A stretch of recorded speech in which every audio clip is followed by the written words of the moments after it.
Hello, friends. I'd like to address another issue today about holiness.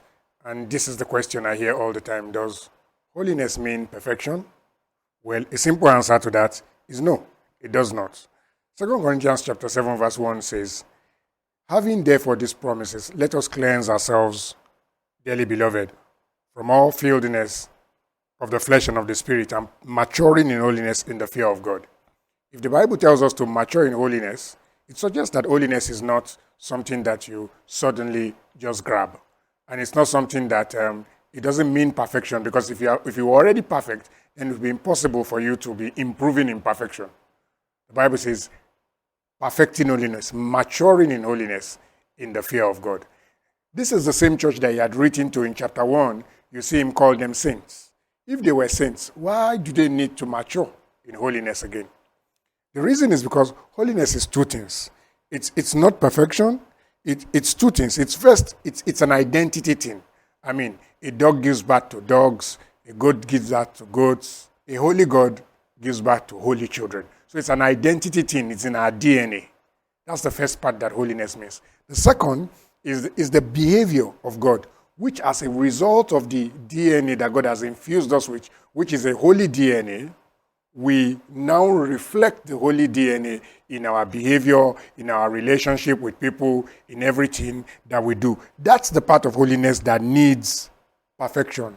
That's where we improve. That's where we grow. So what happens is that one follows the other. 2 Corinthians 3:8 says, "We all with an open face, beholding as in a glass the glory of the Lord, are changed from glory to glory." So there is an improvement that happens as we go. To understand this, there's an illustration I like to use, and it's the difference between blamelessness and faultlessness. Suppose you had a child, a small child, and you put the child beside and an adult puts a breakable vase beside the child. This child is an infant, and the child goes and pushes the vase, and the vase breaks. Who broke the vase? The child. But who do you blame for it? It's usually the adult that put the vase near where the child was. So even though the child was the one that broke the vase, the child is blameless. Why? Because the child didn't know that the vase was breakable, or even if it knew that the vase was breakable, the child may not know how to prevent the vase from falling, whereas the adult would have known. So the blame in that situation, even though it is the direct action of the child, falls with the adults. So the child is not faultless, but the child is blameless. So just like sometimes we offend people when we don't know, until they come weeks later and tell us, you did that, and we feel guilty at that time, and we apologize. But what happened during the time when we didn't feel guilty?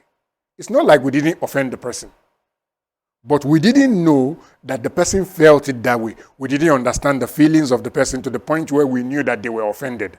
And when we now explain to us what we've done wrong, we apologize. So guilt is a robber. It lies to you that there is a reason why you cannot be properly accepted in the presence of God because of a problem that you have. But that's a lie. Jesus paid the price already. You can check out a few other videos that we've done on our Facebook page or on our social media handles. Check them up, and God bless you.